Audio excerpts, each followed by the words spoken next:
under the leadership of the African working class and poor peasants. This is something that was published in this text comes from something that was done in 1991, which was from the Third Congress of the African People's Socialist Party. In fact, this is the political report, and we've been looking at this for a while now. Can I record it? To start conference recording, press 1. This conference is being recorded. And this is a part of Sunday study that we've been doing for a while now, with the objective of trying to rapidly enhance the political and ideological development of people in the African People's Socialist Party and the Uhuru movement. It's something that we've opened up to a larger audience, but our real objective here is to build cadre, to grow the capacity of people who are involved in our work to forward this revolution. And every passing day makes it clearer why it is important for us to do that.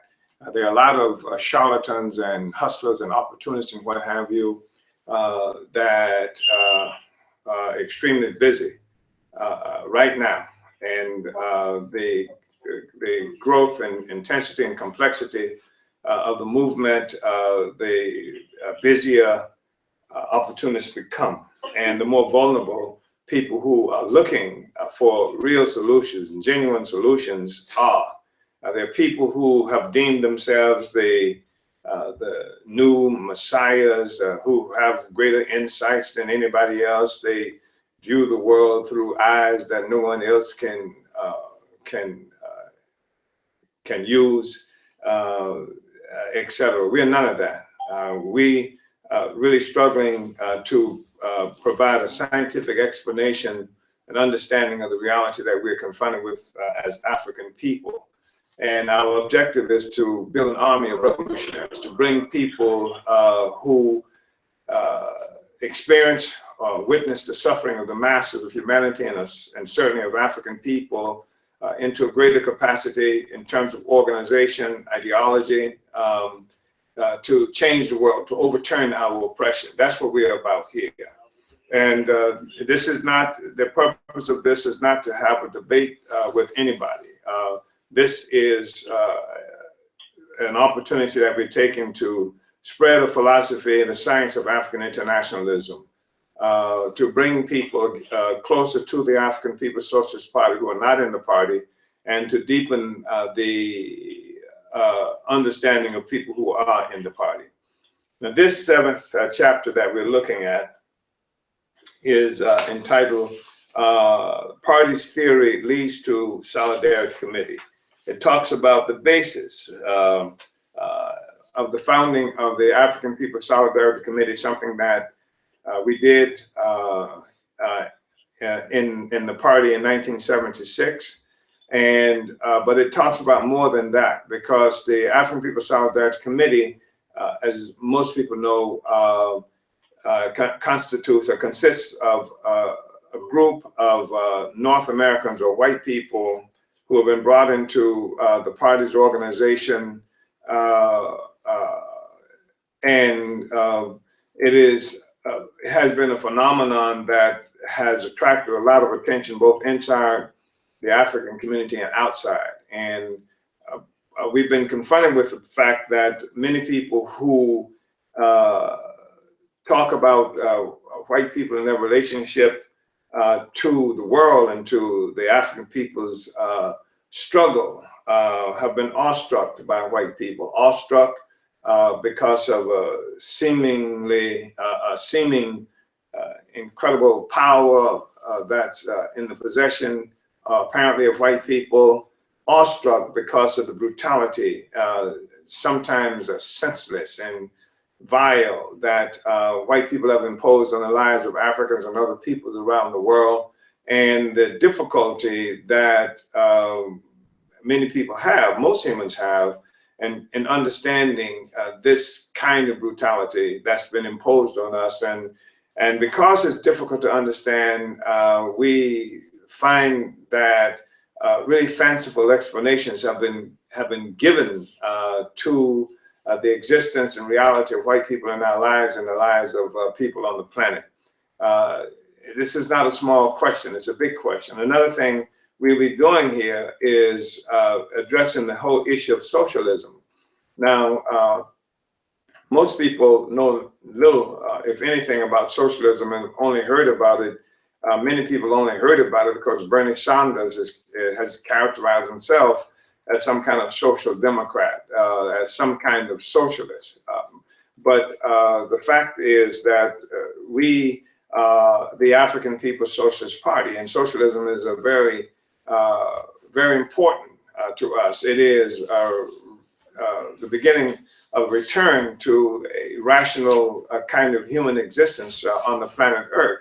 And during the time when this was written, the discussion about socialism had not been as far in the rearview mirror of the history of our struggle as it is today. So you don't hear people talking about socialism. And that's a problem because we can change the complexion of governments, as we've seen here in the United States. That's why many people were so confused. You had a Negro president, and because there was a Negro president, there was an assumption that a fundamental change had happened for us and the peoples around the world.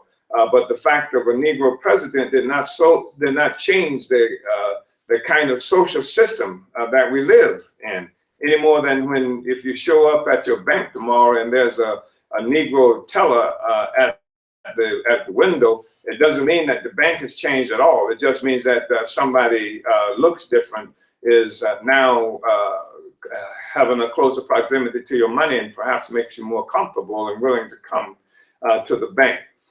We saw what happened in Egypt with the uprisings, the mass uprising there, and people were confused because historically it was the military that dominated the people, and when the military was pushed out of, or when Mubarak, who was a general who had been the president, who had presided over the brutality of the people as an instrument of US power, when Mubarak was gone and was in the process of being pushed out, the police, that's always the first line of defense of an existing social system throughout the world. The police function as the repressive arm of the state that crushed the demonstrations or tried to crush the demonstrations. So the people then called on the military to come in as saviors. And because the people did not quite understand the question,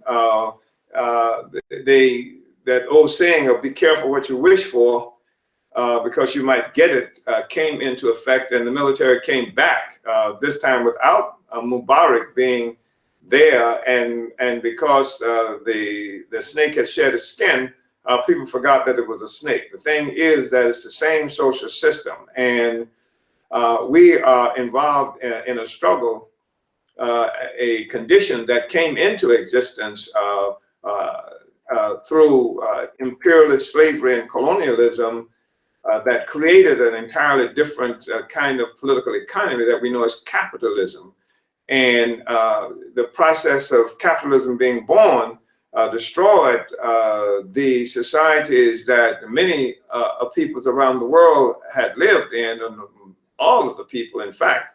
And where many of us had existence of genuine community living, communal living of some sort or another, that was replaced and destroyed. And another kind of social system that we've come to know as capitalism came into existence.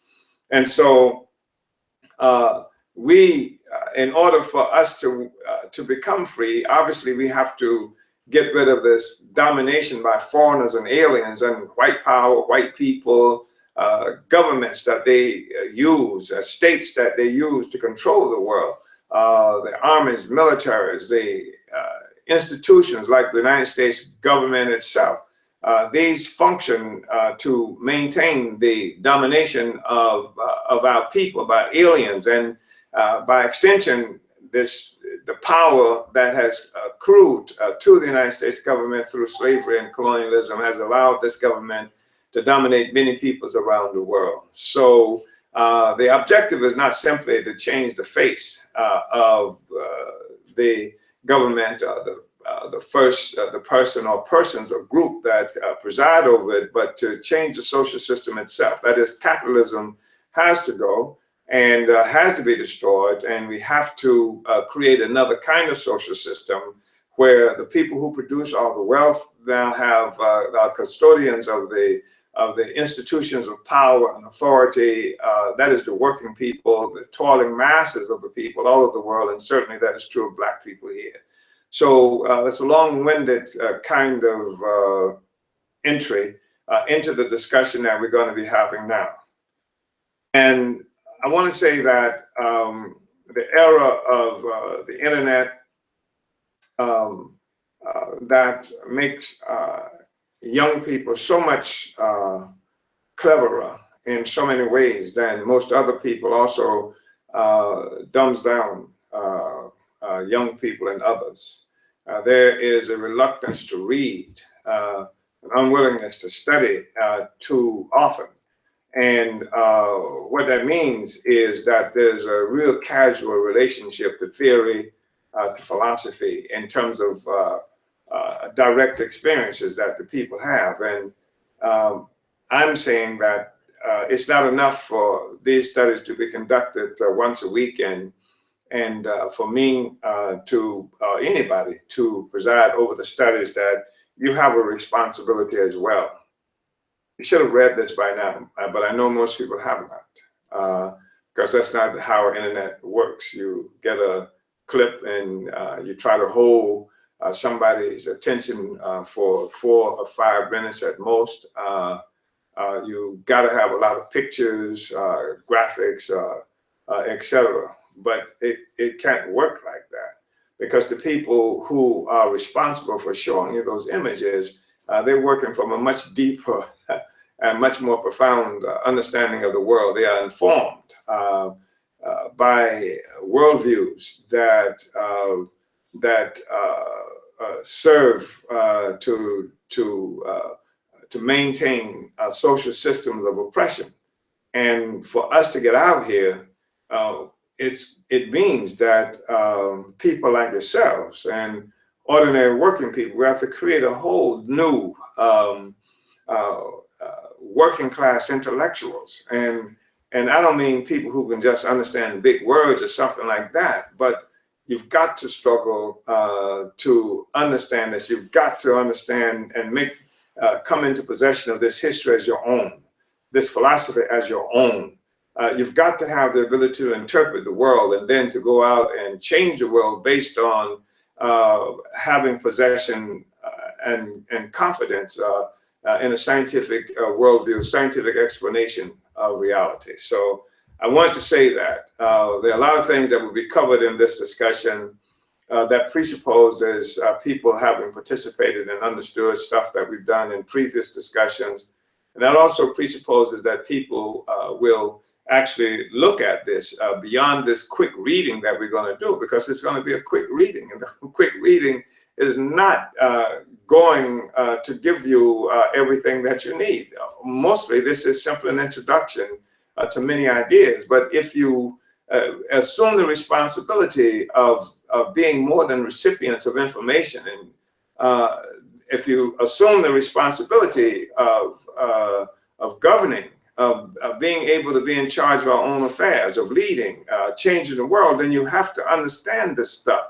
Because you can't just, wait around for some guru, some special smart person, or some person who's going to, after you give them a few $1 million, they're going to set up a damn university someplace and on Earth, hopefully, if it ever comes into existence. You can't do that.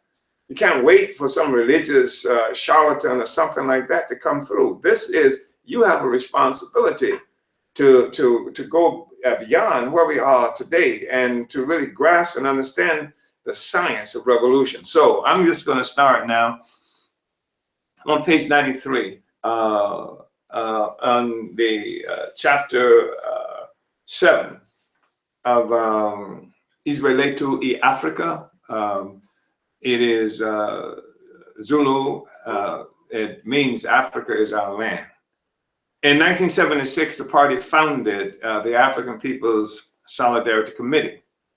In part, this was done through efforts to carry out the strategic objective of winning support for the independence or anti-colonial position within current US borders. However, as time went on, the party developed a deeper theoretical appreciation for this work. So, you know, at one time, the creation of the Solidarity Committee was associated with the strategy. What is a strategy? If you're going to be free, there must be some tactics and strategies for achieving this freedom. And one thing that we've been confronted with in the most recent period of shallowness and ideological shallowness and political emptiness is the fact that we've been faced with this whole so-called struggle against racism, which is just a nonsensical, silly thing. And I don't care how smart the people are who talk to us about fighting against racism, but racism is simply an idea. It's an ideology. It is the ideological basis of a social system called capitalism. And it is that way because capitalism was born enslaving peoples around the world, and particularly born in enslaving African people. And so you have a whole economy, you've got an economy, the economic base of this whole society is slavery and colonialism. That's what the whole society functions on. That's the parasitism of capitalism. And to explain itself, the social system doesn't say that we are dirty slavers and colonialists. It provides a philosophy that promotes the notion of the superiority of white people, and the fact that the vast majority of the people who are suffering not because somebody's doing something to us or white power is doing something to us, but because of some inadequacies on the part of our people. And so you've got to have a strategy for dealing with that, for winning your freedom. And the party developed a position. It's often referred to as tactics and strategy document. There's a pamphlet that we have, Tactics and Strategies for Black Liberation. And one of the strategic objectives, we said, first of all, if anybody, if you're going to be free, if African people are going to be free, then we have to break from the concept that's been imposed on us by the slave master. If you fight against racism, it's really crazy, because the slave master has convinced you that the only way you can be free is to become part of the slave master, is to become part of the slave master system. That's what you're doing when you're fighting against racism, no matter whatever you call your intentions, is to become part of the system. The thing is, the system has to be destroyed. And so we're saying that the struggle is not to become part of the system. The struggle is to free ourselves from the system. And that's been called colonialism all around the world. And the struggle is against colonialism, not against the ideas in the heads of white people, and not for the purpose of joining the white people's system. The white people's system cannot exist without this relationship that it has with us. And so the first strategic objective is then that the masses have to be won to the position of independence, to getting free from this relationship with white power, with the system.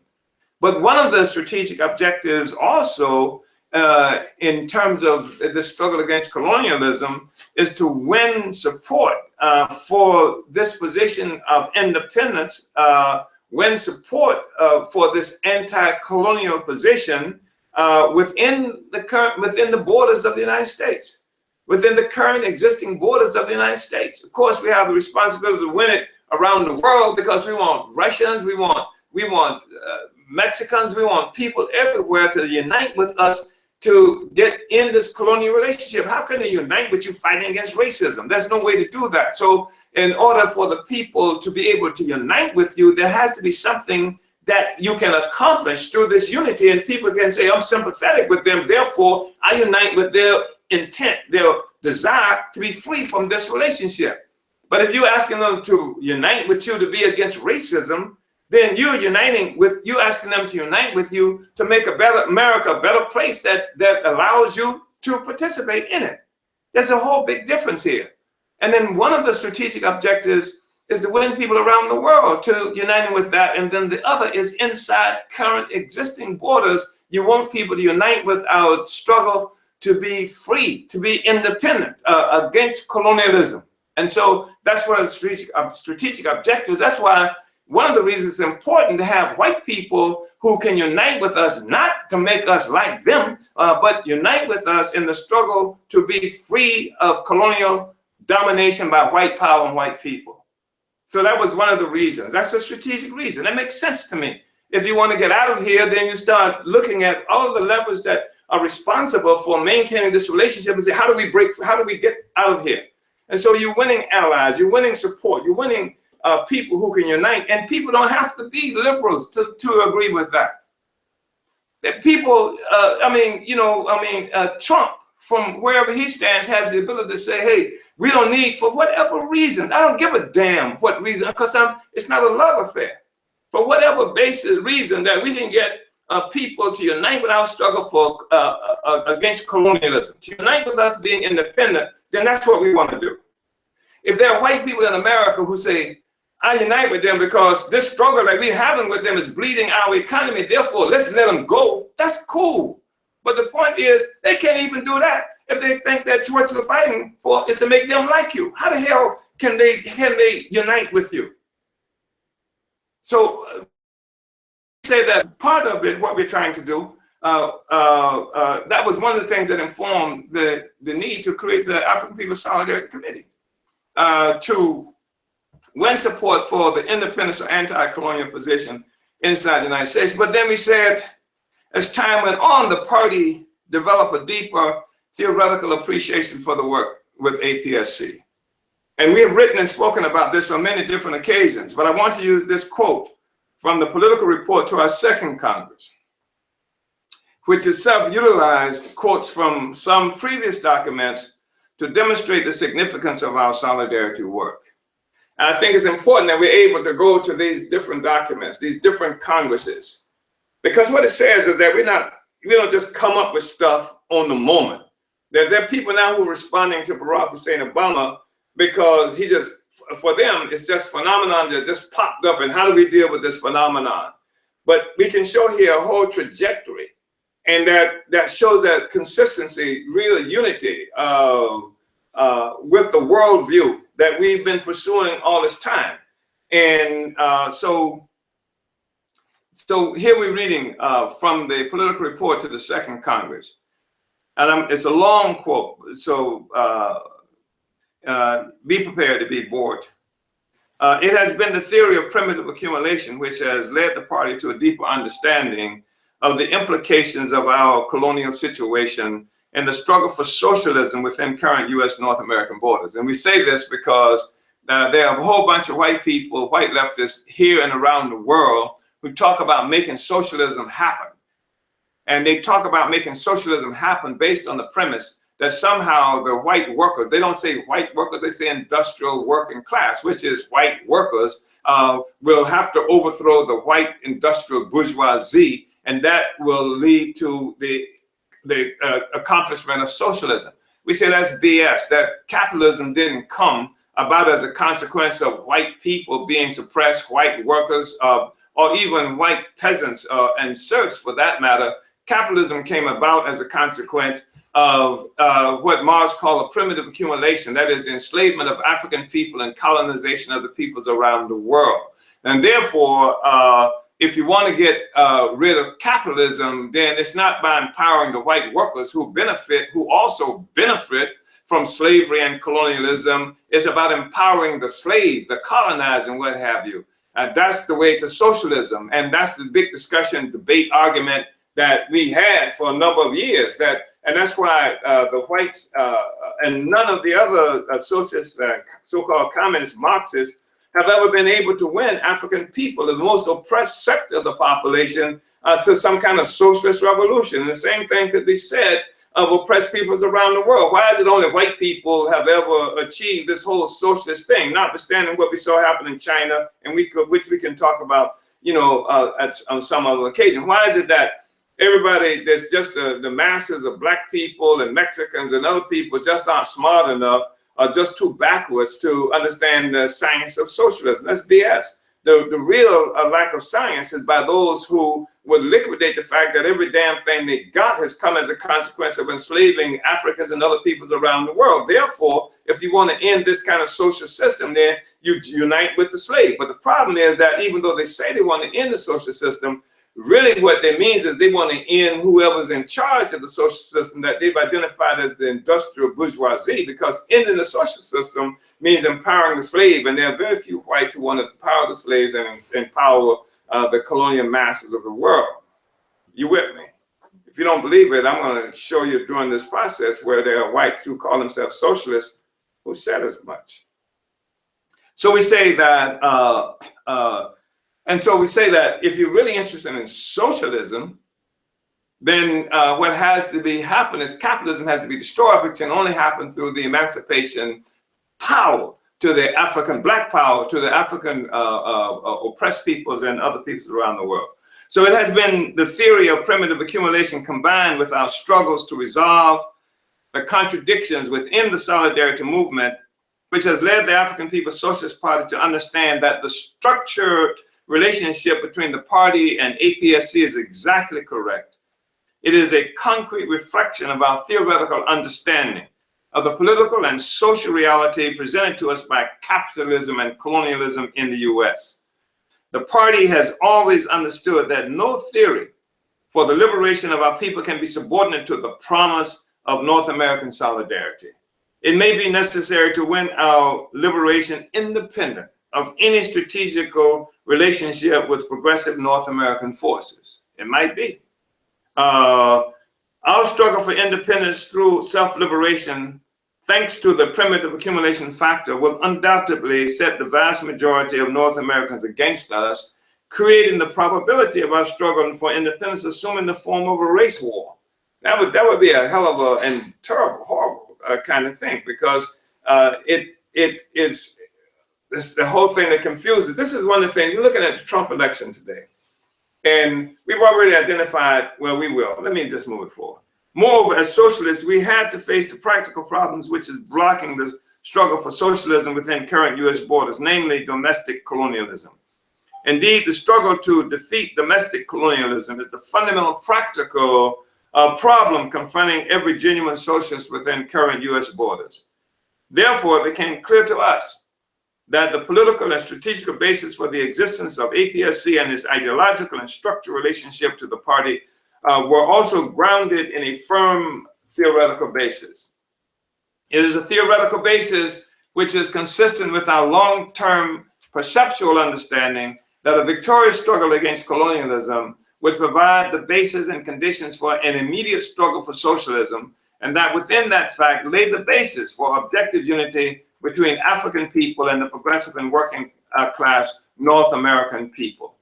Now, our continuing theoretical development has led us to conclude further that a successful struggle against US domestic colonialism is an absolutely necessary prerequisite for a successful struggle for socialism. You can't have socialism without the success of this. You can have a white people's socialism, and that's a possibility. But that would come at the expense of the freedom and perhaps even the existence of many of the oppressed peoples around the world. This theoretical development helped the party to have a deeper appreciation for APSC and to understand that the structural relationship of African and North American people to the struggles against US domestic colonialism and for socialism were correctly reflected in the structural relationship between the party and APSC. The party's founding of APSC was an occasion of some controversy within our movement. Although in England they say controversy, but something like that, yeah. Although most of the few remaining groups within the revolutionary anti-colonial tendency have some kind of relationship with North American or white people, they were generally unprincipled relationships or relationships which could not be politically justified. So we're saying, we're doing this. We created APSC, and it created a bit of controversy within the Black liberation movement. But some of the folk in the Black liberation movement, they did have a relationship with white people, but they were secret. And they could not justify them politically and ideologically, which meant that they were corrupt. You understand? They were whatever their intentions were, because they had to have them secret. It's like them other kind of relationships y'all be involved in and don't tell the ones that y'all supposed to be tight. They're corrupt, because you have to, you know. This is because the last practical political position to carry weight within our movement regarding our relationship to North America was the 1966 decision by the Student Nonviolent Coordinating Committee, SNCC, to evict its white membership with the edict that the North American former SNCC members go to their own white communities to struggle against white racism, quote unquote, at its source. Say, okay, y'all kicked them out. Didn't kick them out just because they woke up and didn't like white people, but they were, in addition, the practical problems that were associated with this relationship also reflected a deep ideological weakness and problem with the relationship. And say, well, the most of the contradictions we experience are concentrated in the white community. Go to the white community and begin to organize there. When most of the North American former SNCC members disregarded SNCC's edict and decided that the most important questions they should be concerned with were issues such as white youth dying in Vietnam and the peace issue, or the rights of white women and homosexuals within the capitalist colonialist system, which weighs so heavily on the backs of African and other peoples, it became clear that much of the interests of many white people who had participated in our movement were their own self-interest. They didn't have nothing to do with us. It was their own self-interest. The same interests that they were now not tethered to the struggle of Black people began to dominate when they were told to go to your own communities. They left. They didn't go to the white community to fight for Black power or the interests of African people. They went there and fought for themselves, just like they were doing when they were in the Black movement. They were fighting for themselves. So at the moment it was learned, I'm not saying that was 100%. That might only have been 99%, but the reality is that was what was at work. And it was the weight of history and the practical structural relationship that white people have to Africans and the rest of the world that demanded that of them. At the moment it was learned they could not participate in leading African people to freedom. The freedom of African people became less an issue of significance to them. These factors, which were also heavily influenced by the powerful and then progressive race nationalism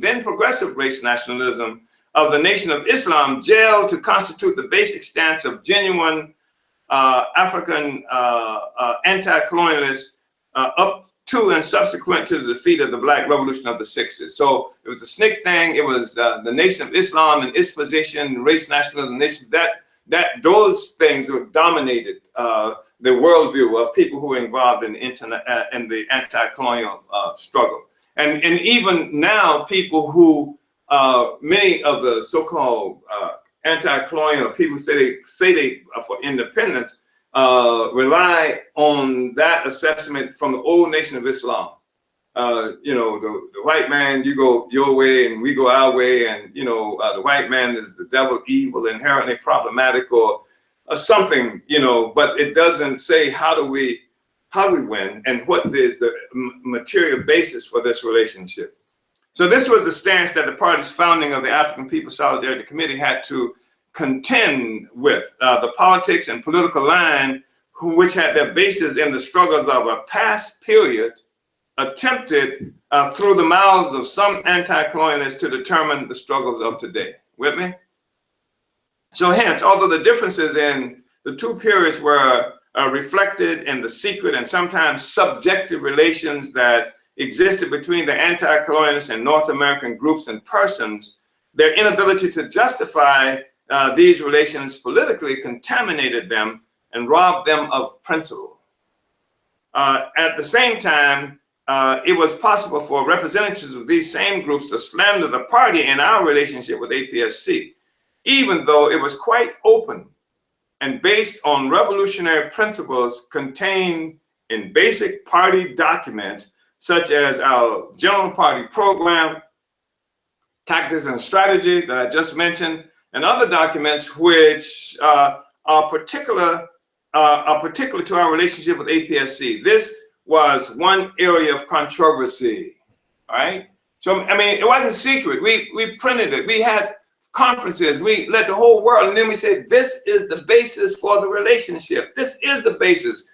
And we said, because you can't wish white people away out of existence, so you don't like white people. So the white man is the devil. But even if you're right, if the white man is the devil, what you gonna do? Just build a whole bunch of churches and something and pray them away? The fact is, there must be some practical way. There must be some way that your philosophy can articulate itself in the real world, and then we can move to develop a strategy to win. And that didn't do it. That didn't do it. And the other thing is that it's not mentioned here, is this tendency to deflect the contradiction with a powerful enemy and pick enemies within our own community. That is the problem. So women, that's the problem. Homosexuals, that's the problem. The white man put the homosexuals there, the white man put the women in charge, therefore we have to deal with the women and the homosexuals and this kind of nonsense. This is a cowardly form of deflection. An unwillingness to fight against a powerful oppressor. So another area of controversy came from the North American so-called left movement, a movement that contains forces within the Democratic Party, as well as those fire-breathing groups that are consumed by fighting the Klan to the death and the immediate overthrow of bourgeois rule. This movement contains the Lily White Prairie Fire Organizing Committee and May 19th Communist Organization, as well as the tepid, integrated or multinationalist Communist Party USA. And neither of these forces that I just mentioned is that significant, if significant at all today. But at the time, they were. And their counterparts something that we have to struggle with, even if those old forces are not here in the same old way. And the CPUSA, Communist Party, it is around. And it's in our midst right now, and some of the stuff that we do, even though people don't know them. But I know their line, and I know them when I hear them, regardless of how they come. So, and that's something that being cadre, you learn that over a period of time. And that's why political philosophy and ideology is important, because it doesn't just tell you who the hell you are. It identifies who other forces are as well. That's part of what you have to know if you're going to make a successful struggle.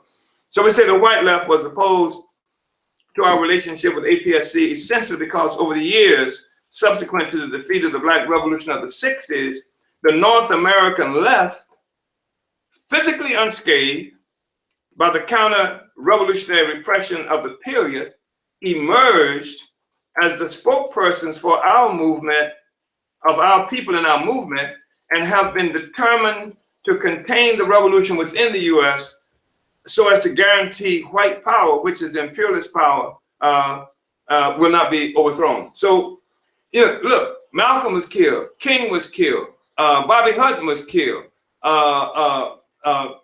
Fred Hampton was killed, revolutionaries here and various other places around the world killed and overthrown, but there were no assassinations of white people.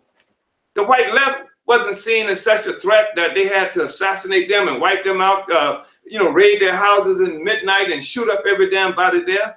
And what happens is when the Black Revolution was killed, when leaders were killed, then the white left became the spokespersons for our movement.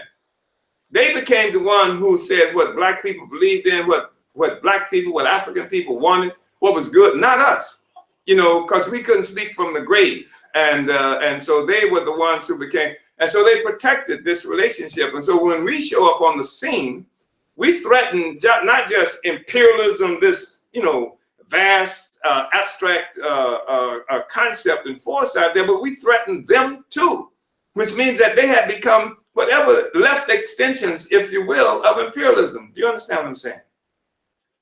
Perhaps. So the line from the North American left has varied in its opposition to the existence of APSC. One line claims that those North Americans within the APSC who work under our leadership are actually picking the vanguard of our movement and people. They say, well, what you guys are doing, you've picked the vanguard. You've decided that the African People's Socialist Party is going to be the vanguard. That was one line. Another line, sometimes put out by the same force, claims that the North Americans in APSC are guilt-tripping white servants of the party who do not have the ability to struggle with the party. So they say the problem with you guys, you're just guilt-tripping, and because of this relationship where you work under their leadership, then you don't have the ability, the authority, and the right to struggle with them, which is a statement of what they think is most important, which is struggling with us. Another line, one which comes closest to revealing itself as ideological imperialism, claims that APSC's existence separates the races, and that the struggle is a class struggle, which cannot recognize the practical differences existing between the colonized African worker and white worker whose wage slavery was long ago defined by Karl Marx as resting on a pedestal of black slavery, pure and simple. Over the years, most of this controversy has been stilled. The anti-colonialists within our movement are now able to reveal their own relations with North Americans to the light of day, although the correctness of some of these relations is still open to struggle. Most of the white left has decided to still their comments as well, primarily because struggle around the question exposes the parasitic nature of the relationship which exists between Africans who are colonized by US imperialism and the white left throughout US history. The fact is, the party has taken the demand by SNCC that the North Americans should struggle within their own North American communities a step further. We have also structured the relationship under the discipline of the party, so the strategical aims of the revolution are never forgotten or dismissed by North American comrades whose different relationship to US imperialism almost demands an opportunistic approach to every question that threatens the stability and future of a US built off the life, blood, and resources of non-white colonial, neo-colonial, and economically dependent peoples of the US and the world. So that was the quote from the Second Congress political report. Thus, we can see some of the ways that the party's line and practice has solved theoretical and practical problems, not only for the African Revolution, but for the world revolutionary forces. Our understanding of the significance of APSC and our solidarity movement has grown considerably since the above quoted text was written, since this political report that I'm reading from now was written. We have come to understand even better the deep and profound opportunism within the entire population of Europe and North America. What is opportunism? When you sacrifice the tendency to sacrifice the long-term interests of the working class and revolutionary movement for the short-term interests of a select crew. And white people, that's what they've done. Every time they ask you to say, well, yeah, we know that this has been bad for you, etc., but you got to go this way anyhow. It's best for everybody to do this, etc. They're sacrificing always the long-term interest. The long-term interest is to overturn capitalism, imperialism, and for us, the actual liberation and unification of Africa and African people around the world. That's the long-term interest. That's the thing that will give rise to, whole socialist world economy, and where human beings can live collectively, as opposed to within a system that can only exist through the exploitation and oppression of some for the expense of others. This is the kind of society that we're fighting for. So this deep opportunism manifests itself as a near total self-alienation of white people from the vast majority of the world's people. near total self-alienation of white people from the vast majority of the world's peoples. This alienation is expressed in many ways, but none so significant as the inhumane, barbaric treatment white people have participated in and or encouraged against other peoples, often with the only provocation being the desire of whites to take or keep possession of ill-gotten resources which have become essential to the white way of life. What we're doing now is, dealing with this whole thing about the nature of white people. There ain't nothing in the nature of white people. It's the nature of the material conditions that all humans encounter and have to deal with in order to produce life. And white people have had a situation of living, of producing life through other people at the expense of other people, other human beings. And so it's a situation where if their children are going to have a good future, then there has to be somebody enslaved. If they are going to be successful business persons, then it's going to have to be through expropriating oil and minerals from some other peoples, or and you look at this situation on the land, stolen land of indigenous peoples. That's the whole white world has been constructed off of this relationship. And this is the thing that puts white people in this situation of extreme opposition to progress for the rest of humanity. Because the rest of humanity can only progress if we get rid of this beast that has been imposed on us all this time. And getting rid of this beast that's been imposed on us means a challenge to the student loans, to the retirement funds, to the future that white people have planned for themselves. They didn't plan a future for you to be free.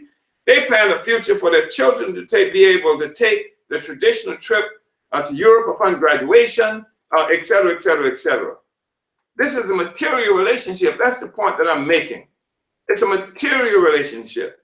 It doesn't make white people different from others, except that over a whole long period of time, we have developed a kind of consciousness that presupposes that white people are supposed to have these things and the rest of us are not supposed to have these things. It is a culture, a part of a superstructure that has as its foundation the economic basis of slavery and colonialism. All right? So, the actions of white people are informed by their material interests, often summed up in the US as national interests. However, the fact that whites have been subhuman in their treatment and relationship with the world's peoples has allowed many to question whether whites are actually of the human species. This led the original Nation of Islam to conclude the white man is the devil. A claim similar to former Iranian leader Imam Khomeini's declaration that the US is the great Satan. Even today, there is a sizable sector of the domestically colonized African community within the US that seizes upon the very real and seriously understated biological differences between Africans and whites as evidence that whites are mutants whose actions correspond to this reality. There are some biological differences. You can't say that because many Africans on the defensive will say, when you say biological differences, then what that means is that we are subhuman, et cetera, because the template for what is biologically normal is white. And so white liberals also have to fight against this notion of a biological difference. Now, you look at us and say there's a biological difference. You can't tell that. You just looked at me, there's a biological difference. But it goes more than that. I mean, I have read that even the blood, like the blood, that contains certain kinds of proteins that come from Africans and white people. But if you don't recognize that sometimes Africans cannot use blood that comes from white people because of the difference in the protein. I don't know anything about that. I'm no biologist or et cetera, but I have read that. And so you've got this stupidity here that you can't say that there's an objective difference here, because to say an objective difference is a substantiate the idea of the superiority of white people. Because if it's different, the white is the norm for good, right? You can't say Africans are better athletes because now you see what you've done. You've substantiated this whole notion of superiority to white people who are thinkers and Africans who are just athletic, physical. And so, you know, I'm not going to entertain that much further. I just wanted to explain why it's here, because people who are fed this nonsense that, you know, that everybody is exactly the same, and to be exactly the same is necessary. You know, that is a precondition for human beings to live together. You don't have to be exactly the same to live together. That's just BS. You know, the fact that people will kill you because you're not like them, that's the thing that has to be condemned. You know, not the fact that people are different. There are other empiricists who, whatever their determination concerning the biological proximity of whites to other humans, have simply come to the conclusion that whites cannot be trusted to act differently in their relations with other peoples. So you got to be able to trust white people. From this extreme, there's another which would simply ignore history and, based on pure idealistic theory, conclude that all the peoples, including whites, should just come together. Sometimes this is put forth by the inane slogans of the Communist Party USA, calling for black and white to unite and fight. The most sophisticated non-religious argument in this direction holds that white workers, who are most often, quote unquote, duped by the white ruling class, are an objectively based progressive force due to their relationship to the means of production, and that this objectively based objective character will one day express itself through their leadership of the U.S. Socialist Revolution, which will also resolve all contradictions Africans are confronted with. And so that's another argument that whites are just duped.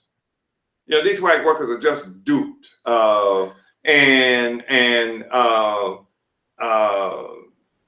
which is really strange, because on the one hand, you know, these are the whites who, you know, defined as most developed through some kind of historical process or through genetics and other stuff, and certainly the most educated. But now they're telling us they're the dumbest. You understand? They're just duped. Nobody else is duped. The Mexicans are not duped. The Africans who are stepped on day by day and who do on a regular basis everything to get along with white people. We're not duped, but we've been lynched and murdered and bombed and stuff. But we're not duped. It's the white workers who got every damn thing are the ones who are duped. I mean, it's just nonsense.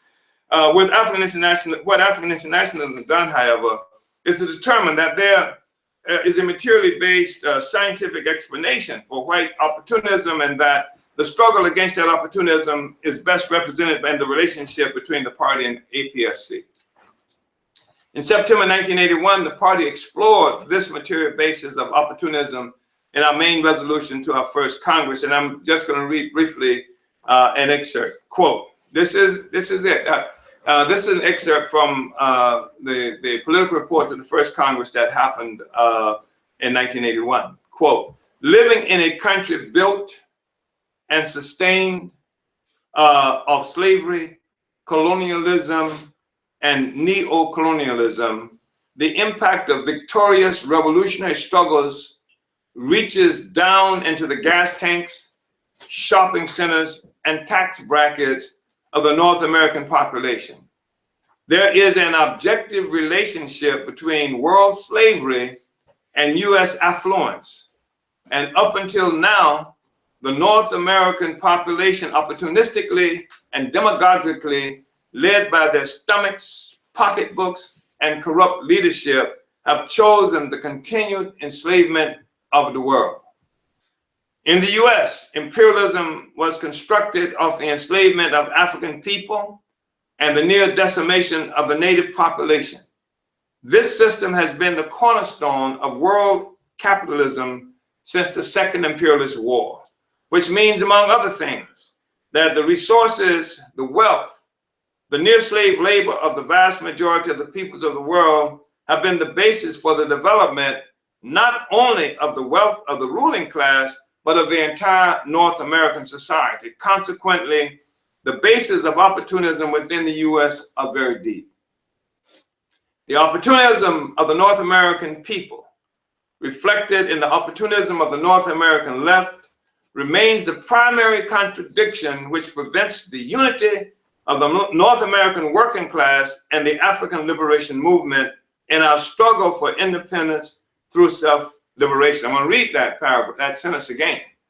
The opportunism of the North American people, reflected in the opportunism of the North American left, remains the primary contradiction which prevents the unity of the North American working class and the African liberation movement in our struggle for independence through self-liberation. Look, white workers just elected Donald Trump. White people just elected Donald Trump. And they elected Donald Trump because of the unuttered words of "Make America White Again." And I mean, that is literally what it was about. Same thing that elected Ronald Reagan, another era of crisis of imperialism, where people in El Salvador and Nicaragua and all these other places rising up, winning their freedom, had just done it, in Iran, etc. These people who were fighting back, and it was clear to the white population, even when Clinton said he's going to put 100,000 new police on the streets of this country, white people understood he was talking about to control us. That's been a part of the public policy of this country since its inception, controlling, our people. And so it is this opportunism. You've heard Comrade Penny Hess speak, and she talks about how the white workers have not run out to lynch the white bosses. The ones who are exploiting them at the quote-unquote point of production, they are the army to lynch Africans. They are the armies to murder and other peoples around. This is extreme opportunism. Why? Because they sacrifice the long-term interests of humanity for their own short-term benefit as a group. Because there has been created this relationship based on imperialism, a whole world economy. Not because some ooga booga, not because they the devil. You don't need some religious instructions to understand what the hell is happening here. You do need to have a materialist worldview, a scientific worldview to understand that, and that's what we are talking about right now. So we say this opportunism is also the main contradiction confronting the development of the struggle for socialism within current U.S. borders, and this opportunism also stands in the way of a meaningful fight back against the imperialist counteroffensive under the leadership of then U.S. President Ronald Reagan and his war cabinet. White nationalists, left Europeans of Europe and North America often feign great indignation at this conclusion when reached by Africans who are victimized by this oppression, oppressor-oppressed nation relationship between whites and blacks. When we say this, you see the white left Marxists, and they're indignant. How do you say something like this? Because this challenges all the notions of racism and the whole assumption that somehow the workers of the world should unite to overthrow the capitalism that gave birth to the white working class itself. The white working class was given birth through slavery and through colonialism. The white working class is better off today as a consequence of slavery and colonialism than their predecessors who lived under feudal domination. The white people, the ordinary white masses, are much better off than the 1,000-year reign of feudalism that often had them naked without anything to eat, with overcrowded, unsanitary conditions, living mired in ignorance, etc. And now with the advent of slavery and colonialism, their whole world has changed. And now what would have been white people who were stuck on the land, owned by the landlords and stuff like that, are now people who got workers who own a car and got another car, a boat and a station wagon. They don't have station wagons anymore. Parked SUV, I guess. In the second stall of that 2-car garage. I mean, this is reality that we are confronted. This is objective truth. Objective. That's why I'm saying you don't have to make up anything on the white man or the social system. Objective truth. And when you tell this objective truth, you got white leftists who get upset about it, as opposed to, that's why they couldn't deal with the Trump thing. Because they have characterized the white workers as scum and as white trash, etc. And you've got this whole left movement of white dilettantes that have already predetermined what the world is supposed to look like, and they're embarrassed by their white working class uncles who they keep in the attic most of the time when company comes, right? But now they come out of the attic. So we say that, however, writing, we say that how they feign indignation at this conclusion that we've just come to. So, however, writing in 1916 via Lenin, who led the first successful socialist revolution that created, that is, I should say, led the first successful revolution that put socialism in power. He said this in a pamphlet called A Caricature of Marxism and Imperialist Economism. Quote, is the actual condition of the workers in the oppressor and oppressed nations the same from the standpoint of the national question? No, it is not the same. One, economically, the difference is that sections of the working class in the oppressor nations receive crumbs from the super profits, that's what they call them, super profits. The bourgeoisie of these nations obtains by extra exploitation of the oppressed nations. Besides, economic statistics show that here a larger percentage of the workers become straw bosses than is the case in the oppressed nations. A larger percentage rise to the labor aristocracy. That is a fact. To a certain degree, the workers of the oppressor nations are partners of their own bourgeoisie in plundering the workers and the mass of the population in the oppressed nations. This is Lenin. Two, politically, the difference is that compared with the workers of the oppressed nations, they occupy a privileged position in many spheres of political life. He's talking about the oppressor nation. Three, ideologically or spiritually, the difference is that they are taught at school and in life disdain and contempt for the workers of the oppressed nations. This has been experienced, for example, by every great Russian who has been brought up or who has lived among great Russians. Thus, all along the line, there are differences in objective reality, i.e. dualism, in the objective world that is independent of the will and consciousness of individuals. So Lenin just said more or less what we said in a less developed form. In another pamphlet written in 1916 entitled Imperialism and the Split in Socialism, Lenin quoted Friedrich Engels on the same question. In a letter to Marx dated October 7, 1858, Engels wrote, quote, Engels, as most of you know, was a contemporary, was a partner, supporter of Karl Marx, who wrote a hell of a lot and who also was the one who organized Capital, Das Kapital, and many other the critical works by Marx. So here's what Engels says. This is 1858. He wrote, the English proletariat is actually becoming more and more bourgeois, so that this most bourgeois of all nations is apparently aiming ultimately at the possession of a bourgeois aristocracy and a bourgeois proletariat alongside the bourgeoisie. Did you hear what he just said? For a nation which exploits the whole world, this is, of course, to a certain extent justifiable. I hope y'all hear what I'm saying. Unquote. In a letter to Kautsky, dated September 12, 1882, Engels wrote, quote, you ask me what the English workers think about colonial policy. Well, exactly the same as they think about politics in general. There is no workers' party here. There are only conservatives and liberal radicals, and the workers gaily share the feast of England's monopoly of the world's markets and the colonies, unquote. Lenin and Engels quoted here are addressing the material basis of white opportunism. That's what they're talking about. They didn't say the devil came and descended upon white people.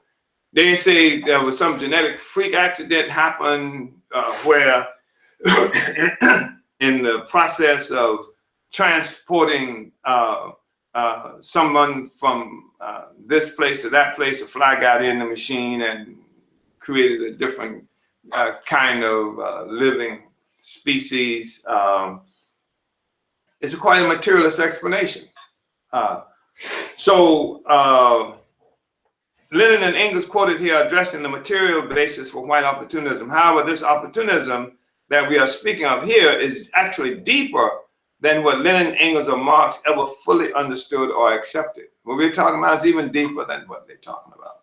For in reality, what we consider the material basis of white opportunism is actually an exposure of the structures of the capitalist world economy, which was born parasitic and which from its genesis benefited the white world at the expense of the well-being of the rest of us. I'm going to read here a long quote from Jose Jaffe, which all of you should really pay attention to. And then, you know, you got this material. This was sent to you before the study. You should really look at this because you want to get to the bottom of this stuff. You don't want to have to be going to some kind of a justice or else, you know, mobilization that, you know, just the silliness of people wasting all your money, especially when I got to try to get you to Washington, D.C.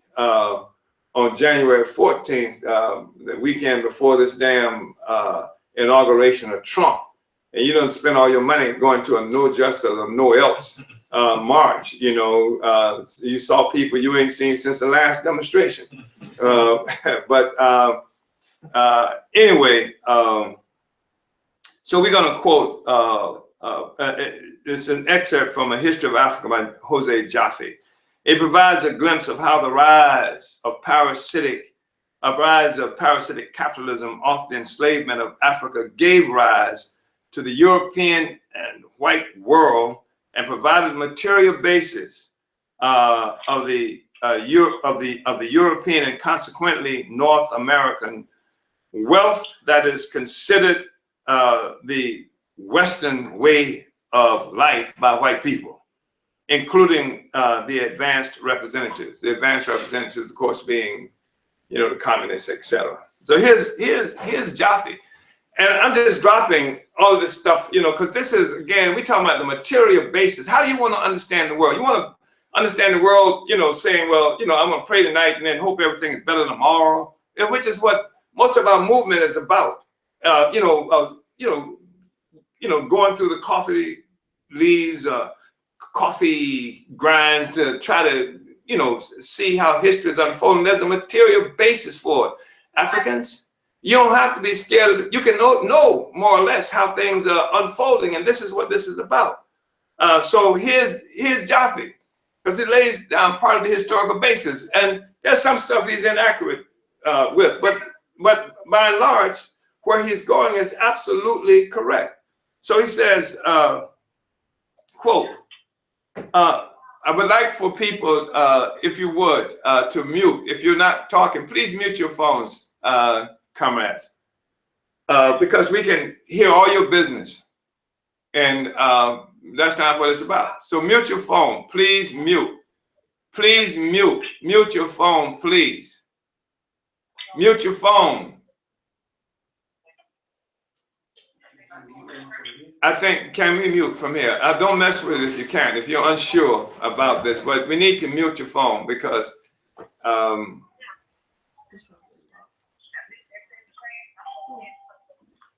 please. All callers are muted and they can unmute themselves. So we're going to move forward. I've got about another 10 or 15 minutes before I stop it and open it up. So here's Jaffe. Quote, the Portuguese seized the Azores in 1431, and Pope Martin V legalized an already established European slave trade. This is the Pope, y'all. In 1445, the Portuguese began enslaving from Gori of Senegal. By 1447, they had reached the Gambia River, and the first marked African resistance was reported when they tried to extend the slave traffic in Guinea. By 1460s, missionaries were slaving in the Congo, using Angola, the Kumbundu king. In 1462, the Portuguese were in Sierra Leone. In 1469, we're talking these names that didn't exist at the time. These are territories that were created by Europe, but that's what they are now called. In 1469, Gomez was threatening the civilization of Ghana. In 1471, Fernando Po penetrated the Cameroon's coast. In 1482, the Portuguese were erecting their fortified slaving posts at Damina and Sao Miguel in Guinea and Luanda. In 1485, Diego Cao slaved up the Congo River and down as far as Namibia. In 1484, De Oliveira came armed into the Benin court, and Namibian Khoikhoi fought off Cao's conquistadors, financing the Portuguese and accompanying them on some of their voyages were Germans from the old Hanseatic League, particularly from Antwerp, Frankfurt, and Hamburg. Hidden German colonialism was beginning. In 1487, Khoikhoi tribalists resisted Bartholomew Diaz's armed band, but Diaz succeeded in rounding the Cape of Good Hope. In 1488, the Portuguese missionaries Duke Covilhã tried to undermine the feudal regime of Iskander in Ethiopia. By 1490, Arguin was shipping 1,000 slaves a year to Portugal and its fortress town of Damina. A plantation economy was started in Santiago, Cape Verde.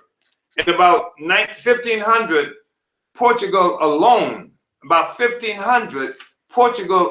had taken some 700 tons of gold out of Africa. A massive primary accumulation for nascent, still weak capitalism, worth in today's money $8 billion US.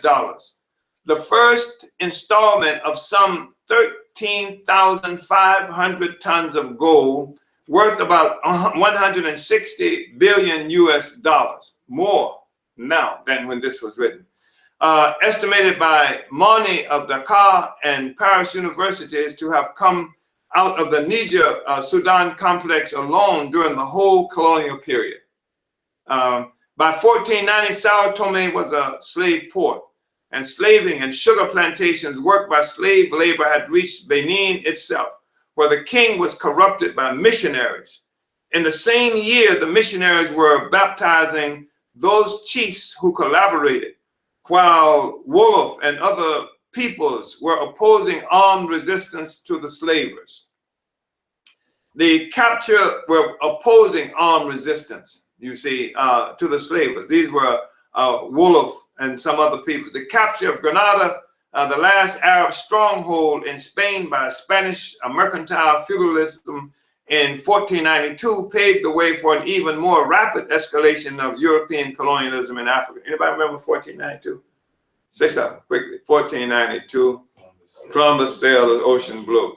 And that was a period, 1492, when the Moors were pushed out of Spain, what is now called Portugal and Spain, along with Jews, etc. And this is where you saw this. This is the period that he's talking about.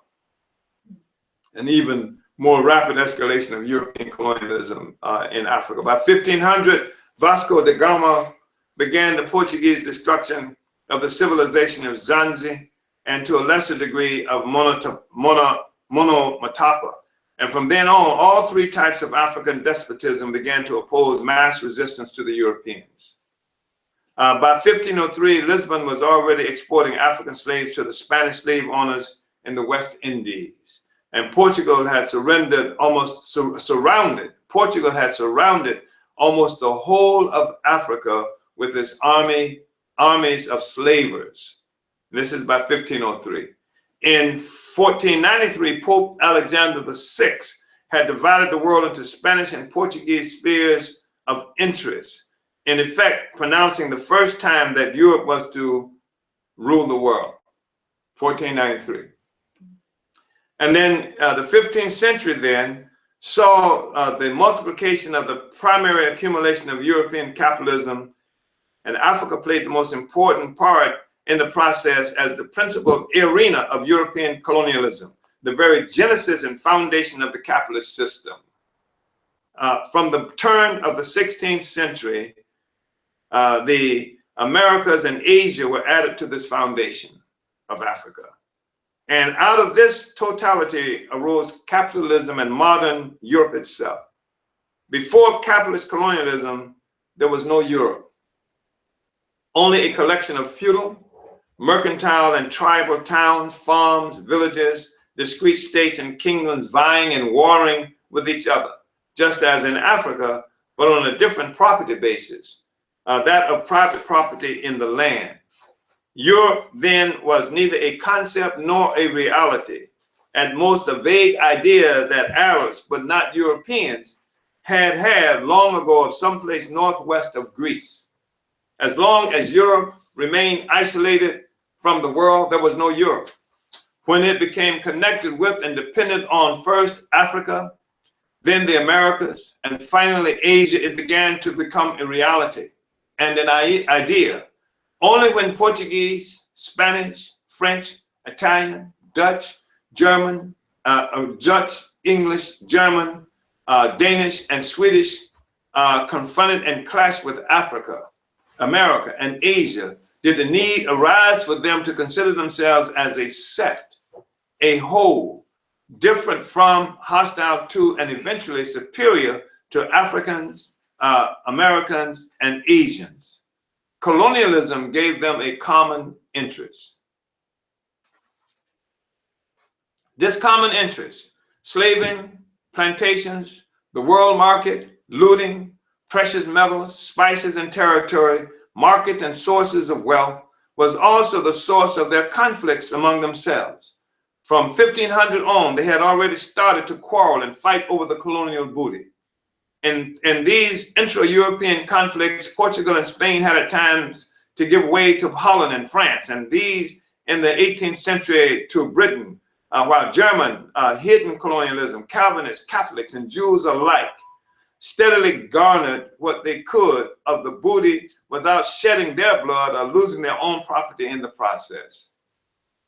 The scramble for Africa that led to the 1884-85 Berlin Conference had its roots in 4 centuries of struggles between the European powers for the division of Africa.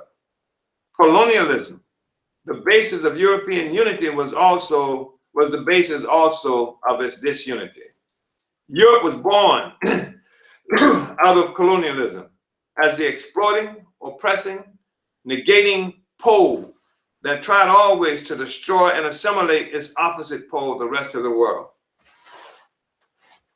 The first form was that of primary accumulation, what Marx referred to as primitive accumulation, from the 14th century to the 19th.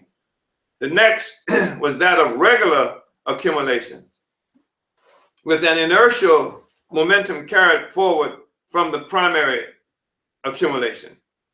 With capitalism arose Europe, and with Europe, the myth of European civilization. Do you hear what I just said? With capitalism arose Europe, and with Europe, the myth of European civilization, based on African slavery, American plantation, Asian spices, precious metals from all 3 non-European continents, based too on Indian numerals, Arab algebra, astronomy and navigation, Chinese gunpowder, paper, and compasses. This non-European European civilization was a Narcissus-like admiration of its own conquest. The sword, gunfire, murder, rape, robbery, and slavery formed the real material basis for the idea of European superiority. That's where it came from. That's why this stuff, this silliness, about what is it called, the letter, the thing that the Willie Lynch thing, that somehow some slave owner was able to get a bunch of slavers together and say, if y'all do this stuff here, you keep, no. It was guns, it was murder, it was the worst kind of brutality that otherwise you wouldn't even need a cop in your communities. So it was out of this process that the very idea of European man arose, an idea that did not exist even in etymology before the 17th century. So before the 17th century, before 1600 or something, there was not even an idea of a European. Before the slave trade in Africa, there was neither a Europe nor a European. Before the slave trade in Africa, there was neither a Europe nor a European. What is happening here is that we're explaining how the economic basis gives rise to this whole superstructure and ideas, institutions,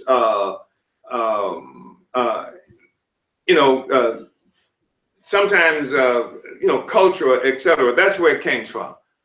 Finally, with the European arose the myth of European superiority and separate existence as a special species or race. There arose indeed the myth of race in general, unknown to mankind before. Even the word did not exist before the lingua franca of the Crusades. The particular myth that there was a creature called a European, which implied from the beginning a white man.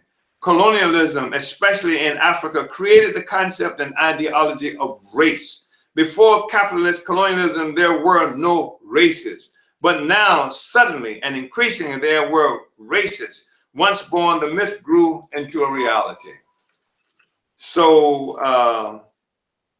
I've gone through this because I thought it was really important. I mean, there's much more that could be talked about. But I want to go further. I'm on the page 104 now, on the first full paragraph from the top, which begins while today. And because here we explain how,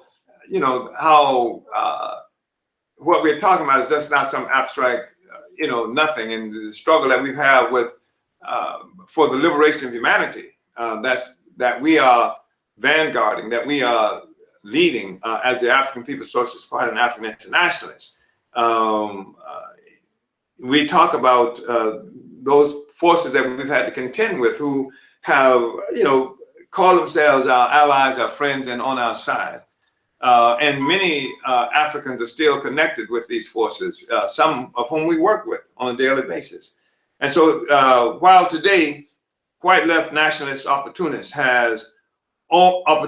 has been forced to acquire a sophisticated articulation of its unity with maintaining the oppression of Africans, the pedestal which white capitalist power requires for its existence. There was a time when it made no attempt to hide its colonialist, which is to say imperialist worldview. At the 1907 Congress of the Second Communist International held in Stuttgart, Germany, which was attended by more than 800 delegates, the majority resolution declared that under a socialist regime, colonization would be a force for civilization. So here are the communists of the world, the Second Communist International, who get together, and the majority resolution that came out of that Congress, 800 delegates of white people from all over the world, and the majority resolution concluded that under socialism, colonization could be a force for civilization. While many white communists have attributed the reactionary stance of white people, including the white working class, to their being confused or duped by the white bourgeoisie, these excerpts from arguments by prominent communists at the Congress reveal that these advanced representatives of the white working class were quite clear in their colonialist motivation, and that in their view, the benefits of colonialism to the white world did not require the existence of the bourgeoisie. So you didn't have to have the bourgeoisie. This is what these communists are saying, that colonialism helps us even under socialism, the bourgeoisie, of course, being the capitalist ruling class. The following excerpts are from arguments by supporters of the majority position. That his majority position was that colonialism, that socialism could be good for colonialists. Colonialism could work under socialism and could be a force for civilizing. So the following excerpts are from arguments by supporters of the majority position. They include Hendrik van Kool from the Netherlands and Eduard Bernstein from Germany. Listen, 8 o'clock is really not early, y'all. I think there are people on the phone here on Pacific time who started this meeting at 5 o'clock this morning. It's really disconcerting to be in a room full of yawning and people trying to stay awake at 8 a.m. 8 a.m. So here we go. This is from Hendrik van Kool, Netherlands, from Holland. Quote, the minority resolution also denies that the productive forces of the colonies can be developed through the capitalist colonial policy. I do not understand at all how a thinking person can say that. Simply consider the colonization of the United States of North America. Without it, the native peoples there would still be living in the most backward social conditions. Does Lethu want to take away the raw materials indispensable for modern society, which the colonies can offer? Does he want to give up the vast resources of the colonies, even if only for the present? Do those German, French, and Polish delegates who signed the minority resolution want to accept responsibility for simply abolishing the present colonial system? As long as humanity has existed, there have been colonies, and I think they will exist for a long time yet. Surely there are a few socialists who think that colonies will be unnecessary in the future social order. Although we do not need to discuss this question today, I still ask Lethu, does he have the courage now under capitalism to give up the colonies? These are the communists. Perhaps he can also tell us what he would do about the overpopulation in Europe. Where would the people who must immigrate go if not to the colonies? What does Lethu want to do with the growing production of European industry if he does not want to create new export markets in the colonies? And does he, as a social democrat, want to shirk his duty to work continually for the education and further advancement of the backward peoples? Especially for Germany's sake, I regret that the social democracy there has limited itself to questioning the need for colonies and the benefits they bring. You saw in the last election campaign how the masses were hypnotized by the thought of the benefit to be gained from the colonies. Not only the petty bourgeoisie, but also the industrial workers. The task of the Congress is to see that the hope of a better future is offered to the millions of unfortunate peoples in the colonies through the practical work of the social democracy. And he was applauded by the British and Dutch delegates when he said this. And then here's Eduard Bernstein from Germany. We must get away from the utopian notion of simply abandoning the colonies. The ultimate consequences of such a view would be to give the United States back to the Indians. The colonies are there. We must come to terms with that. Socialists, too, should acknowledge the need for civilized peoples to act somewhat like guardians of the uncivilized. Lassalle and Marx recognized this. In the third volume of Capital, Marx wrote, quote, the earth does not belong to one people, but to all of humanity. Every people must administer it for the good of humanity. And Lassalle once said, the right of a people to its own development is as little an absolute right as any you will find. It is tied to the condition that there is some development, but people who do not develop may justifiably be subjugated by people who have achieved civilization, unquote. Our economies are based in large measure on the extraction from the colonies of products that the native peoples had no idea how to use. This is Van Kool. I had not planned to speak, but now that Koski has thrown the entire weight of his knowledge and international reputation into the scales, I must try to refute his arguments. Various comrades have said that there is no way to improve the colonial economies. That is false. It contradicts the history of colonial policy. Throughout socialist activity in the Dutch parliament, we have achieved significant advancement for our colonies. Why should we help only the workers of Europe and not those of other parts of the earth? Arrayed against us in Europe are mighty forces of capitalism. Why should we not also take up the struggle against the capitalism in other continents? Nowhere else could we achieve easier and bigger victories than there. Lethu said the majority's efforts are reactionary. I simply do not understand how he, as a man of science, can fail to recognize that the colonies must first pass through a stage of capitalist development before they can begin to think of socialism there. So we are working for the revolutionary development of the colonies in order to facilitate the transformation of the feudal state into a modern one through capitalism to socialism. A leap from barbarism to socialism is impossible. To deny this is not only unscientific, but stupid and short-sighted. Why in God's name should we not be able to raise constructive demands for this development, just as we do for the questions of militarism and the tax laws? Kautsky maintains the thesis that colonial policy is conquest, is imperialism. This formula is completely wrong. You should learn better grammar. Today, to be sure, colonial policy is imperialism, but it does not have to be. It can be democratic as well. In any case, it is a grave error of Kautsky's to put colonial policy conceptually on a par with imperialism. I hope he will see that this is unjustified and that he will strive to make good the error. Kautsky said that we must win the confidence of the native peoples. How does he hope to win the confidence of millions of people of other skin colors if he does nothing for them? We in Holland have the duty and the right to tell the comrades in other countries about our experiences. We Dutch socialists have gained the confidence of millions of Javanese. But in Africa, the people know nothing about the German social democracy because until now it has not done its duty. If you want to win the confidence of the native people, then you must actively engage yourself in the colonial question. The learned Kautsky has made matters even worse with his advice on how to develop the colonies industrially. We are supposed to take the machines and tools to Africa, a theoretical pipe dream. That's supposed to civilize the country? Suppose that we bring a machine to the savages of Central Africa. What will they do with it?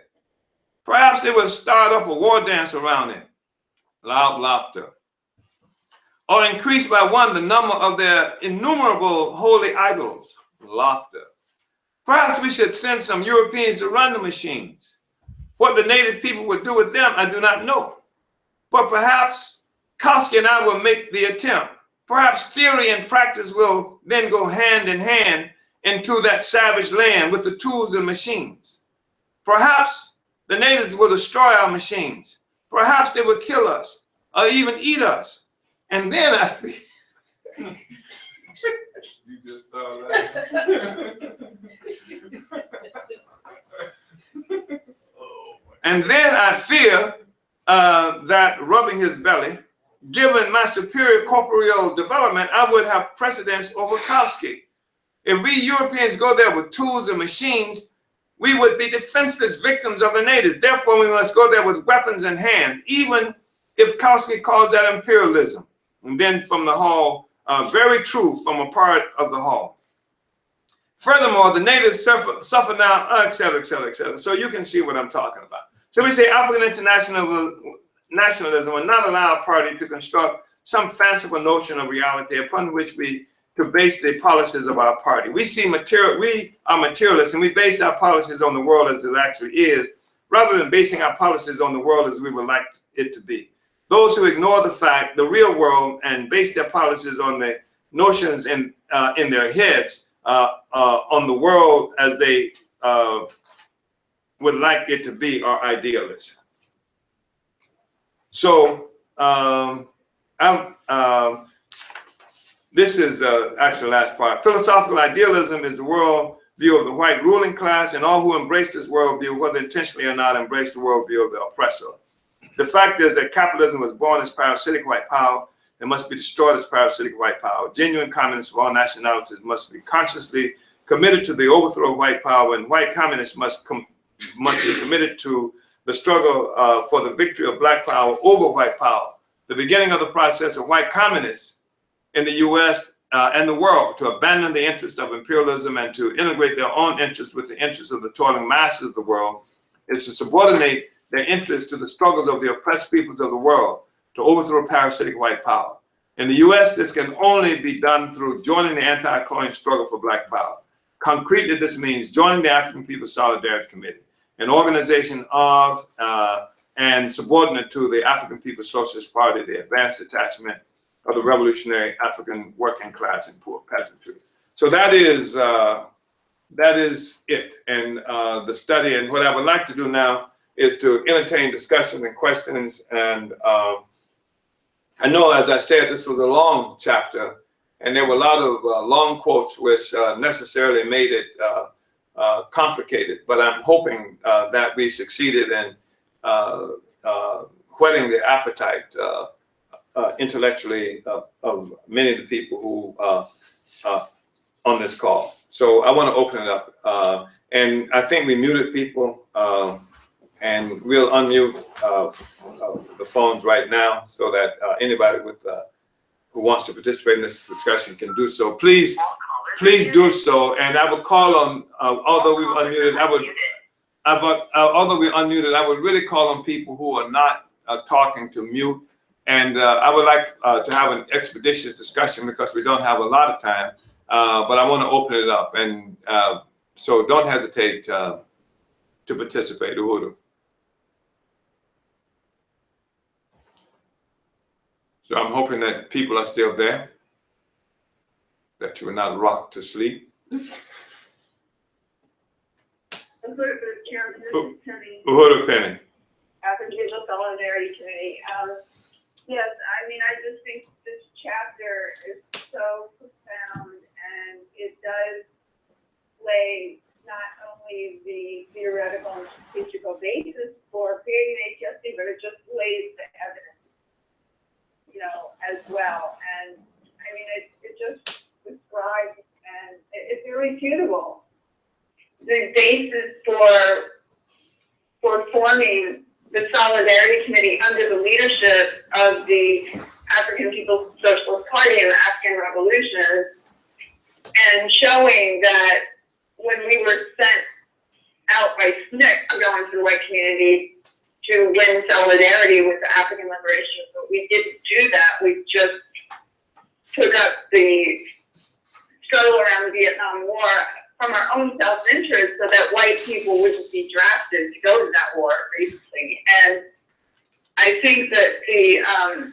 you know, just the basis of opportunism, as you're saying, and the fact that the white left is and always has been nothing but organizations to win equal place for white workers on the pedestal of the oppression of African people. It's just all so laid out here so excellently, and it is the basis for which APSC organizes in the world today. I mean, this is, you know, it's just taught us and shown the way that, like you're saying, that the basis for the relationship between the party and APSC is structurally sound.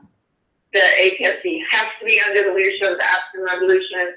We have to go into the white community. We have to organize for reparations. And we have to win a greater and greater sector of the white population to come over to this camp of solidarity that sees the world and the goals of the African working class, just sees it the same way, you know, that unites with the understanding of African internationalism. So I mean, we just study this and really appreciate this chapter and other writings that you have on the formation of APSC. I just wanted to read it. It's really powerful. Thank you, Penny. Is there anyone else? Comrades? Chairman, it's Kashama. Yes, Kashama. Yeah, I really appreciate this political education. It's, showing me a lot. It's very timely because, I never experienced the white left until I moved to Baltimore.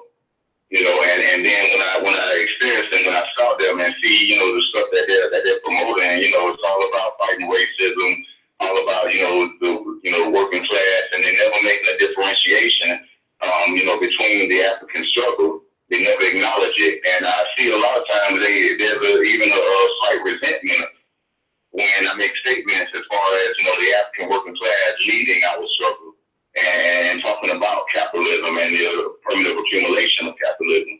And I think the whole issue of people, fighting racism and thinking that this issue is such a mysterious issue, it lack of understanding of primitive accumulative capital. So I really do thank you for this political education, and I'm also glad that I'm being armed with it when I go out into the world, because there's a lot of different narratives being put out there, and not all of them are the correct or scientific narrative. Anyone else? Comment? Yeah, Uhuru. Yes, Uhuru. Uhuru. Uhuru. Yeah, I just want to say this is K-15 calling from Houston. I really appreciate this study. But first I want to say that the question of white people and African People Solidarity Committee and this coming into the world was like most problems that the party tackled. It was a concrete problem that needed resolving at a particular time in history that was not just a theoretical question, but which was actually Uhuru. Yes. I don't know. Is anyone else there? Uhuru.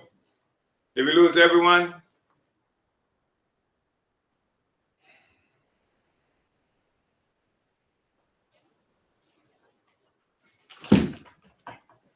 Oh, we did.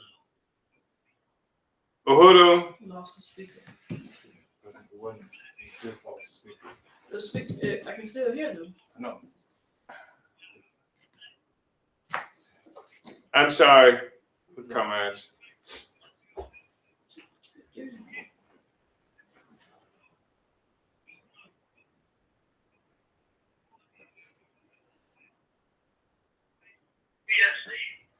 was directly on the ground attempt to solve or fix the problem of the revolution. And I think even notwithstanding nobody on the planet that the party and General Mali, that answers the question.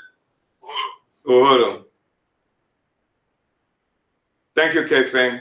I think it's really important. K-Fing just mentioned that we didn't just go to some kind of classroom or library and say, let's look up white people, etc. That we were actually engaged in trying to make a damn revolution and looking at what kinds of things were confronting us in the process of trying to make the revolution. And that's what drove us. Practice is what drove us to have to reach different theoretical conclusions, because we were working from a theoretical assumption that had come from our class enemies. And sometimes they call themselves Marxists, and sometimes they were just white liberals or other kinds of white liberals. So that's how much of what we've done has come to fruition. That's how most of the ideas that we've had to advance has come as a consequence of not a group of professors and doctors and things like that getting together, but revolutionaries trying to solve the problem of the revolution. Uhuru. Anyone else, please? I have a question. You have a question where? From YouTube. From YouTube, from where? They didn't say. It just shows their username. Yeah. I'll ask their name. So, Uhuru Chairman, thank you for your teachings. Can you speak about the impact the corrupt UN Declaration Agenda 21 will have on the movement for African liberation? The objectives of Agenda 21 program is to put all humanity back into feudalism, those that survive eugenics today known as bioethics. That's the UN, what is it? Agenda 21. I'm not familiar with Agenda 21 by the United Nations. that this person's out of tempo. I'm not familiar with United Nations. What is it? Agenda 21. I can say this, though, that the United Nations is a creature of imperialism, just like the League of Nations was. And it was an instrument through which the white world had decided to establish a sort of super government that would contain and direct the oppression of the colonized peoples of the world. In the 1960s, we saw some change happen with the United Nations temporarily with the rise of the anti-colonial, anti-imperialist movements that brought forces into the United Nations that had never been there previously. And various kinds of international law was changed and made based on Africans and other people entering into the United Nations. And this, it maintained a temporary kind of regressive character until the US and other imperialist forces had succeeded in exterminating, killing revolutionary forces who were genuine revolutionary forces who led anti-colonial, anti-imperialist movements in Africa and around the world. And now, generally speaking, the United Nations has, has returned to its character as an instrument of imperialist white power. There is some differentiation most recently because there are groups of, because the imperialism is experiencing crisis, and there is a, decline in the authority of United States and some European powers. And that's Russia is a new factor, China is a new factor, Iran is a new factor, not necessarily because any of these forces are fighting for us, but because in fighting against for their own interests, they have to fight the US and certain established imperialist powers, something that our revolution might be able to take advantage of. But I don't know anything about the agenda item that you just mentioned, but you could forward that to me. I'd be interested in looking at it. Is there anyone else? Chimarenga. Yeah, you mentioned the Communist International discussion that was going on in the majority resolution. Can you say anything about the minority position? I heard you say something about Kautsky was leading the minority. Yeah, Kautsky was declaring that colonialism was imperialism, and that the communist movement had to be opposed to it.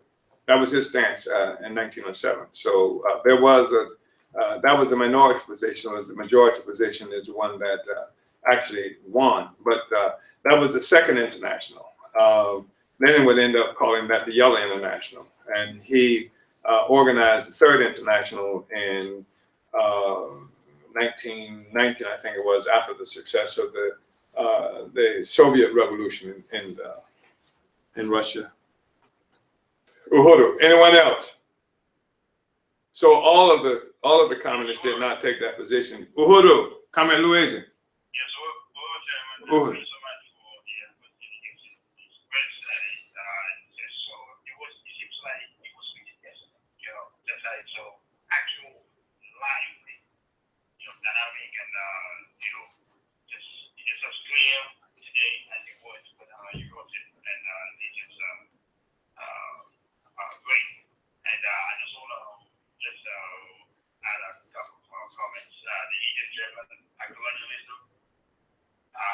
usually gets people confused Australia or in the continent because they see Germany just a developed country when they don't German. Most of the white people in the United States get German. Yeah, Louisa made the point that most of the white people in the United States today are people who came from Germany. That is the real truth. That's where. But go ahead, come back. And that's the way Germany benefits its profits. So, colonialism, imperialism basically occupies. And we have the white left, the traditions, the revolutionary Europeans. You talked about the French white left, Takovi. It was like to talk about Takovi that inspired Karl Marx and others, but the descendant of the commune, where the where they are one of the most vicious settled against Africans there, but it's the descendants of the revolutionaries. They bring in a revolution over there. So you have those ones, and the white left, they bring the colonial era, they build religions like the Francophone, so-called Francophone Africa, and whatever the way they build with time to the communist party, and they couldn't expect anything from that system. Which is the communism, French communism that way with imperialism, as they clearly show that against Algerian independence. They oppose independence of Algeria. It's just unbelievable. These guys are communists and they oppose national liberation of African people now. In Algeria. But the one point that I want to say is that today the faculty force against capitalism. We see in Africa, they are equal of books and delaying the growth of Marxist workers, they to issues the pharaoh, the traditions, the them holy as opposed to we and studying the birth, rise of white power. Give the license to give that so we can know dealing with as opposed to something strong about stereotype, something wrong with brain and not connected to systems. We don't speak teach and things like that. Yeah. It's really, I think, great study to do that. The last thing, I don't know if you have time to go through that. Since the victory of Trump, these white nationalists, they go as far right like Marine Le Pen, they say this is the victory of nationalism, of pure white nationalism versus what they call it globalism. And Le Pen was given the silver play today. She was the guest of the BBC, Three platform. And that's how people are upset about it. And that's what's that speaking mistakes are to see what it say. But this is basically the picture of nationalism versus globalism. So if you can comment on that. Yes, well. Comment Louise, I want to thank you for that. Later on today at I think 11 Eastern Standard Time, I'll be doing on Uhuru Radio, Africa Live. We'll be talking about the elections and etc. I really wish, if you have the ability, I really wish you'd participate in that discussion because Carmen Louise is talking about how, just like Trump really played on Brexit and the whole thing that happened in England and actually saluted it and celebrated it. All of the nationalists, white nationalists throughout Europe are seeing the victory of Trump as a victory for white nationalism. And that white nationalists who just recently in Europe might not have been given major platforms by the media are now getting that kind of platform today as a consequence of the Trump victory. So there's what is being perceived as a wave of white nationalism sweeping Europe. And that also is a statement about the significance of African people having our own revolutionary capacity, our own agenda, our own power, our own organization if we're going to get out of this. Because just like here, many of the Africans throughout Europe are attached to one or another wing of the imperialist party organizations, if not imperialists directly, indirectly through white left organizations there who want to change the imperialist powers with themselves. So I thank you for that comment, Louise. I want to say that again, very short order, we'll be having a discussion. In fact, an hour from now on Uhuru Radio, Africa Live. I'm calling on everybody here to tune in to that. We'll be talking about the elections there. Also, I just want to thank everybody for coming to this study. We'll be looking at the last chapter of Izwe, Lethu, Africa on next Saturday. It's much shorter. I think it's only about 7 pages, and so we'll have much more time. I'm sorry, next Sunday. Yeah, so we'll have much more time for discussion.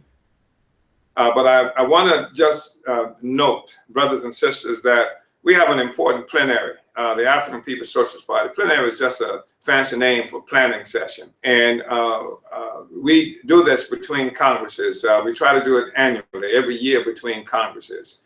From January 7th through the 9th, we'll be having a plenary here. We're inviting all of you to come to this plenary. It's the plenary of the African People's Socialist Party, revolution back on the agenda. And it's something that everybody should be interested in. And I want to tell you that this is going to be an intense period for us. The world is changing, and as the advanced detachment of the African working class and a leader in the worldwide revolutionary movement, we have to move with it. And we just can't follow events as they occur. We have to try to provide leadership to masses of people.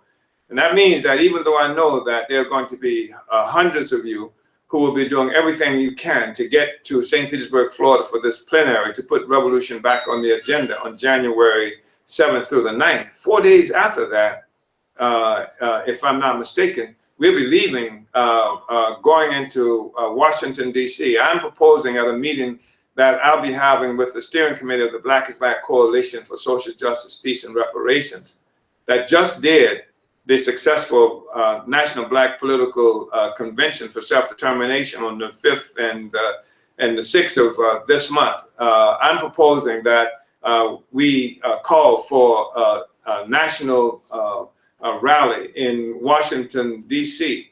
on the weekend before the inauguration. The inauguration is going to be on January 20th. I want Africans, as many as possible, to be in Washington, D.C. on January 14th. We don't intend to be one of the many that we think will probably be protesting on inauguration day itself. Because there you'll simply have a lot of people who are protesting Donald Trump.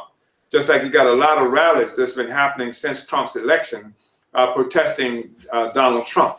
That kind of protest is one that is protesting the fact that Hillary Clinton did not get elected. That's stupid. I mean, if you want to protest imperialism, we say the way to do that is through supporting the Declaration and the National Black Political Agenda for Self-Determination by African People. That's what we're going to be going to Washington, D.C. with. We don't want to, I mean, that's not saying that there won't be some of our forces who might be at some kind of anti-Trump mobilization, but we won't be there as anti-Trump forces. We want to make sure that our message is not muddled. We are going to go there under the assumption of self-determination, and we will be calling on Africans and our friends and allies from all over to come into Washington, D.C. the weekend prior to the inauguration, so that we can make our own statement and consolidate the unity of African people in the achievement of our own agendas, and something that we can work on 24 hours a day. Doesn't have to wait for 4 years till the next white person runs for office or something to that effect. So I'm saying that I recognize it's going to be a lot of work that's associated with this, but because we got to do this plenary, and we know that a lot of people are coming to this plenary from various places, and we also got to be in Washington, D.C. Because we have to make our own statement to each other, to bring the African nation together and with a coherent message and with a coherent project that we can all work with, whether they are in the party and the Uhuru movement or not. These are 19 points that all of us can work with, and again, it's a national Black political agenda for self-determination. So on next Sunday, 8 o'clock, I look forward to further discussion. We've been looking at chapter 8 of Izwe, Lethu, Africa. It is entitled Build the Party for the International African Revolution.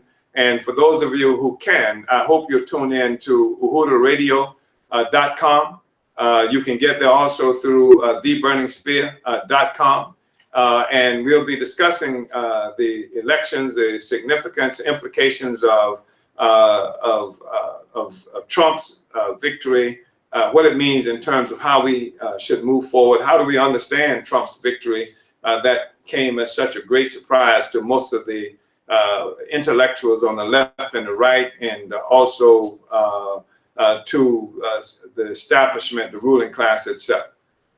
So I want to thank everybody. I know that we didn't have as much time as we would have liked to discuss this, but it was a long chapter, and it won't make that much difference if people have read it all. And if you haven't read it, please go and read it. And if you have read it, please go and read this again after this discussion.